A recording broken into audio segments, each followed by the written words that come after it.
API Fortress up there. We have Voss, head of API engagement. And API Fortress is automated API testing and monitoring throughout the entire life cycle without having to write any code. Most of you don't give a shit about what I just said, and that's great. You shouldn't, because none of you will probably use the product except 4 guys in the corner over there, because it's actually meant for like QAs and program managers. So instead of making you feel stupid, let me sort of scare you.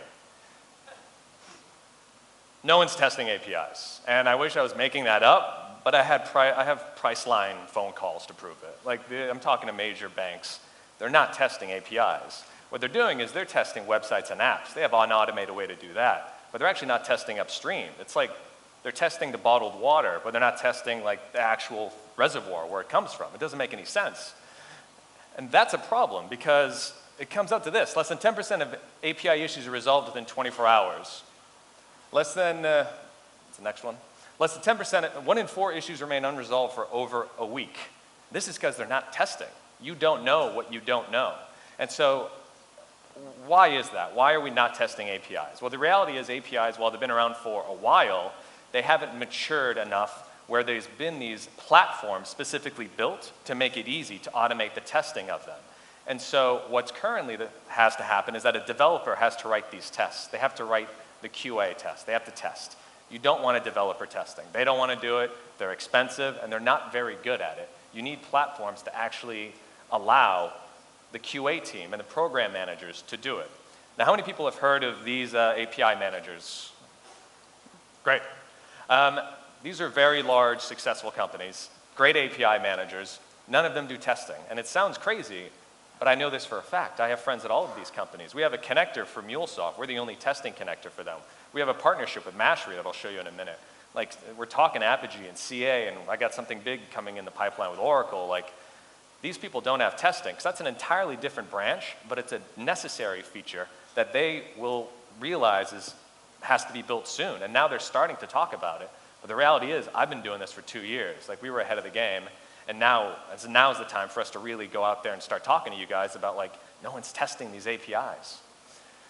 And so let me give you a specific example that's local. And this is an example from 2 days ago.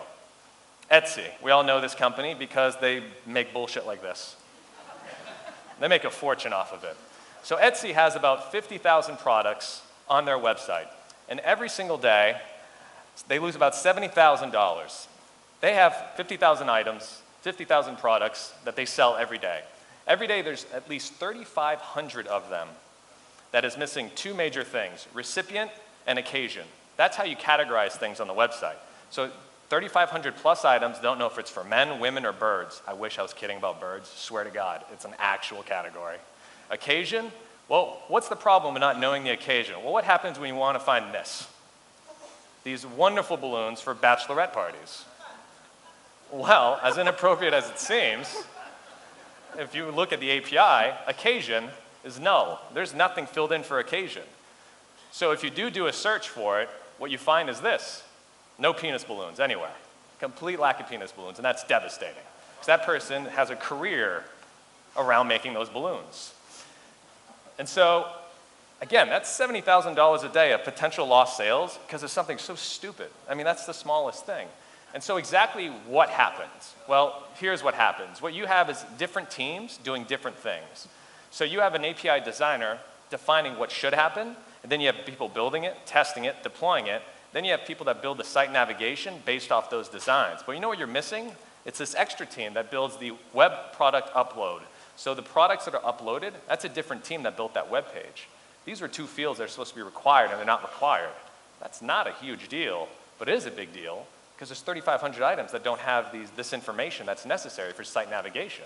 And so that's what API Fortress does. We make sure that all the teams are actually on the same page. So now we're just going to do a quick platform demo showing you exactly what we do. 2 important notes is to say that we're web-based, so we're completely agnostic to what operating system you're using.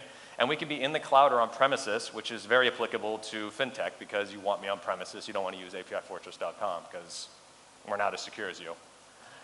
So here's the platform. Again, it's very easy. You don't have to write any code. If you actually have an account with Mastery or Apiary, you can log into your accounts right through our platform and just pull in what you need to generate these tests automatically.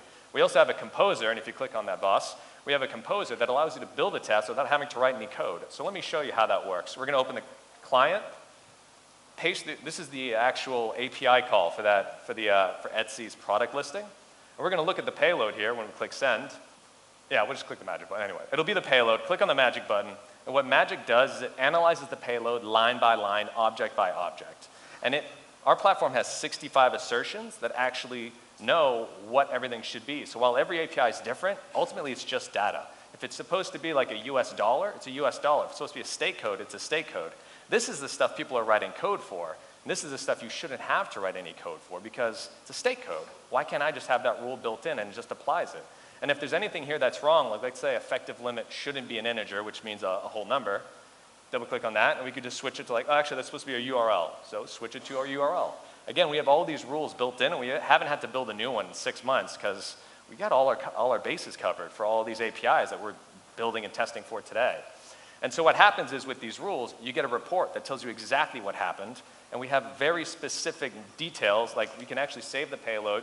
If you search C, we'll actually show you like exactly what we expected and what we found, and says like, this is the problem. Like you don't have to reproduce this error because we told you what happened, what we expected, we captured the header, and we also stored the payload, so it's a precise snapshot.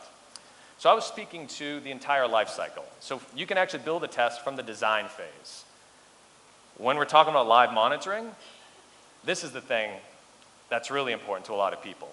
People have these in their DevOps offices to tell you if things are up or down all the time, but no one has this for APIs. Why can't you? You have these tests, you just schedule them to run every 5 minutes from different locations, use that data and get a real-time status page. And that's API Fortress's status page, and it's generated automatically when you have an API Fortress account. So what's really important here is our platform gives every person at a company access to important information, and that is vital because right now only developers have this information and they're not really great at it. And imagine every time something happens you have to email a developer. That's just a bad experience. We're integrated with all of these platforms so you don't have to change the way you work. And here's the big one for FinTech. PSD2 is going to require basically every bank in Europe to have APIs and to keep an eye on those APIs. Yeah. It's time for you to take your APIs seriously and to use a platform like API Fortress. And this is the uptime percentage of someone in this room's developer portal the last 3 months. I'm not going to say who, but it's below every SLA requirement that it should be. Like 99.5 is the lowest you're allowed on contracts. And this is below that. And this is the stuff that PSD2 won't allow you to be. So that's API Fortress. You can actually go to this URL. We have a case study where you can read more like nuanced API issues that people aren't catching because it's not just up or down, it's small things. I'm Patrick, free trial accounts on the website, and that was Voss. Thank you very much.